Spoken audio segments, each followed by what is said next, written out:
Welcome to Smash Writing. I'm Paul. This is Justin. We are continuing our 2024 Christmas themed horror comedy. See, this will probably go up the week before Christmas.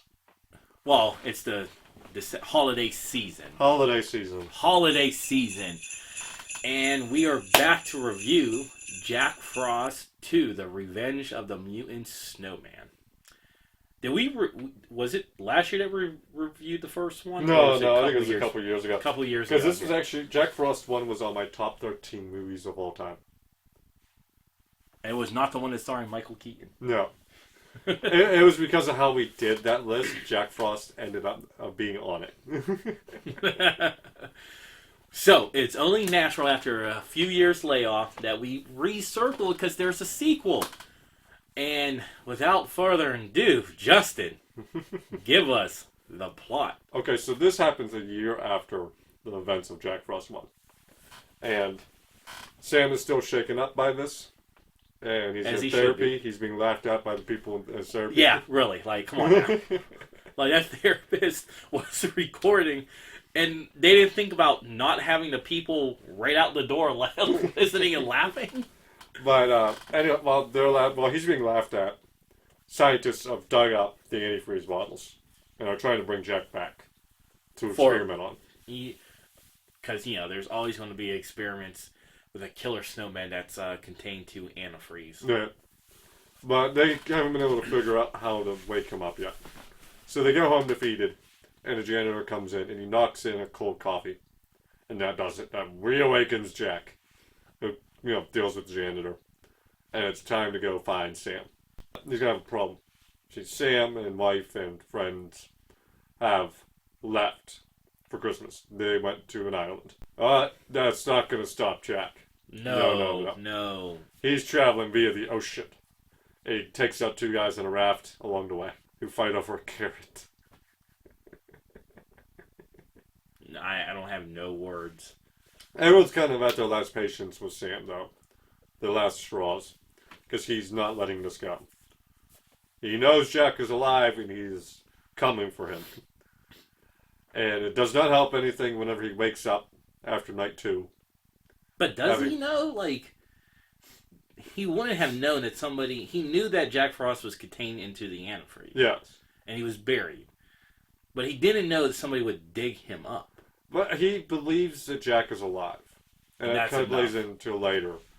But after a night of him beating the shit out of a mascot, Snowman, he wakes up to find that the whole island is now froze.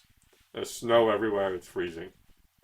And despite that, no one cares. They're like, shut the fuck up. They're just having fun. They're like, let's just live it up. That you're on an island, which is generally going to be hot, has snow. And he's still screaming like, this is no good. And then Jack shows up, and now everyone realizes, oh no, Sam's right. Jack's here. Well, except for the one friend. She's like, how do we know this is Jack? She was in denial like this whole time. Like, was she just in denial, or was she that stupid? No, she just saw the big snowman. And she's like, well, how do we know that it's Jack? I just watched a snowman rise up and go into the ground. But there's no proof that that's Jack from last year. Whole murder's free. But him and Agent Manners, yes. Agent Manners is in this movie. He runs security for the resort. Ironically enough, he's introduced like the way is like, what is it, like the weird, creepy guy? And then he just pops into the scene. Yeah. Every time he shows up, they play that like real intense FBI detective notes. So him and Sam go out. They're armed with antifreeze. But they're worried because Jack is much stronger than before. It's not just the fact he froze over the island. But now he can evaporate and reappear within a second. He doesn't have to melt or anything. And it shows a lot more because they dunk him in antifreeze and he just reforms. The antifreeze is no longer working. Yep. And he gives birth to a bunch of snowballs. Oh, God. And they're all his children. And they all go on murderous rampages, too. And it's looking pretty bad. But the one guy has a thought. He's like, well, what? You remember, Sam was bleeding in with the antifreeze along with Jack, so maybe their DNA got combined and twisted. And wife finds out by accident whenever she adds the one drink and it hurts him that is actually what happened. And while Jack lost the antifreeze weakness, he gained an allergy to bananas. Yes. So they use bananas to kill the snowballs. And then Sam ends Jack with a snowball arrow. Not a snowball, a banana arrow. And he carries his wife across the beach to the water, because I guess he's going to drown her now. And that's how Jack... Oh, no. There's another scene where a giant carrot sinks a ship. Yeah. The And credit scene. Jack Frost 2. Revenge of the Mutant Snowman. Now, okay, so... One, because it would happen more towards the end. Let's talk about how his wife survived. That made no sense. Yeah, I don't know how the wife survived that, because she got cocooned inside of Jack. Yeah, and not only that, he was putting icicles through her. Now, I do love the fact that she was trash talking him still. They definitely give the wife more to do in this movie. Oh yeah, I mean she's the whole she ended up being like the brains of the film. To be like, hey, if they experiment on him, your blood's with him because you were bleeding.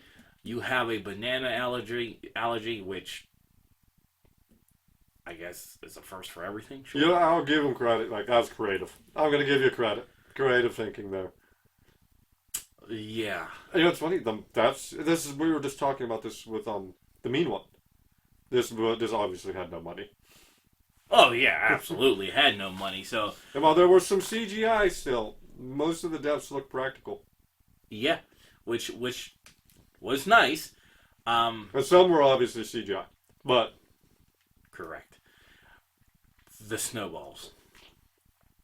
I wasn't feeling it. The snowballs killed this movie, big time.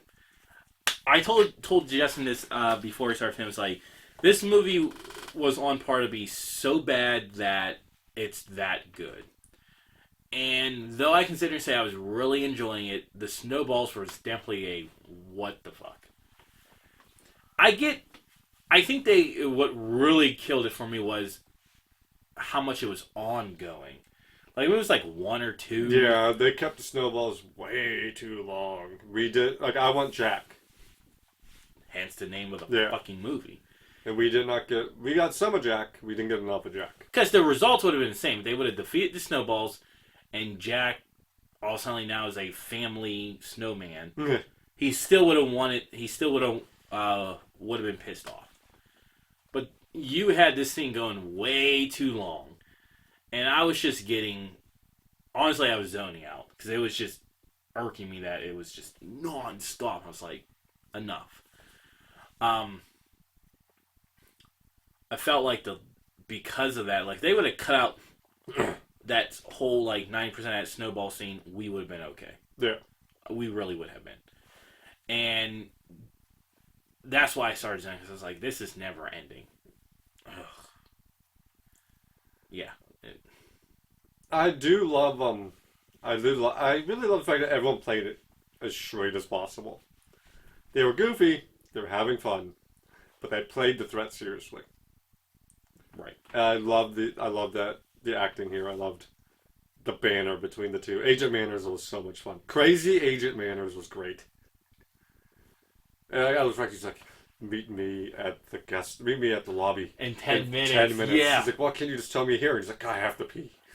Well, no, because it's important. Then he's like, well, because I have to pee. Oh, okay. Oh. Makes sense now. Cool. I'll be there in 10 minutes. I love that line delivery. He's like, I have to pee. Like, it was like, seriously, I swear, like, that might have been one of those things where, like, wasn't in the script, and then the actor's just like, no, I really have to pee. Let me. How much of this was just riffed off the top of their heads? If it said, like, if there was a writer attached to this, that guy probably had the easiest job. It was probably like, embrace it here, embrace it there, just let them go at it. Bananas. And I don't know why, but it irked me. Why was everybody opening the banana the same way? Like, I never bit into a banana and ripped it out. I always like just poke the finger or just peel. I think they were just trying to make it look dramatic, like a grenade. I guess, but I'm just like, why are you doing it that way? I loved all the island crew. They were a lot of fun. The old timer just kept trying to give names. The Colonel always trying to give backstories to why people are here. I like his sidekick there. I mean, I don't want to call him the black dude, but the black dude. He's like, all right. So Colonel's like, chop, we got to clean this up. We want to be open next week. He's like, you just got 80 murders. How are you going to explain that one? I was mad that he died. I really thought the black dude was going to live. So he just had it in him. And, yeah, the crew, or Captain Fun. Yeah. Oh, God. Wasn't he, like, was he a security guard or Agent 2? He was a secret agent for Manners. And then he kind of just fell. Oh, God. So final grade this. I'm going to, you know what? I still had a good time watching it, but that snowballs hurt it a little bit. I'm giving it a C+. I'm going to give it a B. B? B. Okay. I still had a great time with it. Cheesy deaths, corny characters. This is, when you tell me, like, I just watch a movie for the laughs, and, this is what I think about whenever people tell me that. Not Twilight. This movie is what I think about. And that is, so he's giving it a B. I'm giving it a C+, so in the same range there. Until next time. Bye-bye. Bye.